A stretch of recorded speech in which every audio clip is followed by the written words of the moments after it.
te văd, te aud, te cuget, tânără și dulce veste, dintr-un conferință scena în grupii 21.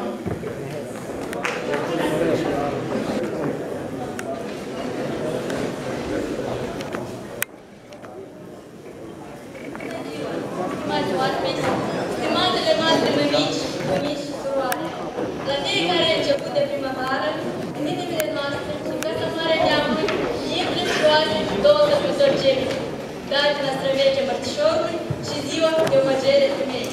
Aceste două sărbători sunt frumosul ritual străbușesc de a dărui celor dragi și apropiați o mică podobă de culoare alb-roșie, simbol al inocenței și a căldurii de inimă. Mărțișorul, două picături de bucurie, două ciucuri, una roșie, alta albă, două speranțe de pace, mărțișorul, iscusită bijuterie, fund de iubire și când curată, simbolul puriteții morale și al ușorului din obrajă. Dăriți mărțișoare celor dragi în semn de dragoste și recunoștință.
În asoarea lui zâmbire, ți-am împletit un mărțișor aducător de fericire. Primăvara este un pic anotimul dragoste, deoarece se primește să întâmplă dragoste în mintea ta, în sufletul tău și inima ta să faci deșteptare primăvară. Florile primăverii sunt visuri rede, povestind din viețile la micul dejun al îngerilor. Am aflat ce pentru tine este mic, dar pentru mine reprezintă tot ce e bun, inima ce frumos mult. Să o poți mereu cu tine, primăvara care vine. În fiecare martie se umplă inimile de speranță, prin natura își continuă cu bărbat de haine noi și crudei de viață. La fel, în zilele acestea frumoase, soare, lumină, căldură, ceață în inimă, se sărbătorește ziua femeii. Ziua celei care ne învață cu fiecare zi, cu fiecare parte, ce înseamnă iubire, răbdare, milă. Femeie este cei care prin perseverență, consecvență, zidește din dragoste și sacrificiu acel univers în care ne este dat să trecem din lumina acestui pământ. Femeia este cel în jurul care se învârte lumea, este inima în veacă. Numai femeie poate să persevereze în sfârșit asupra valorilor general umane. Femeia este izvor de înțelepciune și de compasiune, care ne-a demonstrat într-o întreagă istorie că merită să aibă mai mult. M-a crescut mama de la iară până la școală, zile întregi și noaptea. Mi-a vegheat somnul și grăbul. M-a învățat să gânguresc, să spun mama, să zâmbesc. M-a învățat apoi prin casă, privind pași până la masă. M-a învățat ca să nu mint. M-a învățat să nu mă ridic. Să nu știu ce este frica, toate m-a învățat mămica. Mamă scumpă, mamă dragă, te-o iubi o viață întreagă pentru tot ce ai făcut, pentru că tu m-ai crescut. Draga mea mămică, ești o rândunică, o rază de soare pe întinsa mare, ești o ciocârlie pe o verde câmpie. O, draga mea mămică, inima te îndeamnă să mă crești, să mă iubești și cu drag să mă îngrijești. Mama mea e cea mai bună, chiar și soarele a aflat, parcă ar vrea cum să-i spună, asta-i totul minunat. Măicuță tu vecie, nemuritoare carte, de dor și omenie și suflet fără moarte. Mama este acea ființă care își dă o părcică pentru fiecare din noi. Vă mulțumim pentru nopțile nedormite, pentru munca care ați depus-o în creșterea și educația noastră. Vă dorim să fiți mereu frumoase, ginga și duioase.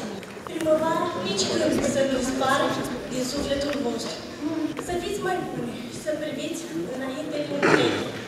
Că dacă veți avea încredere, drumul din fața voastră va fi presurat cu întâlniri. Iubiți-o pe mama, atât timp cât este lângă voi. Căci dacă mama pleacă, drumul spre casa părintească se află.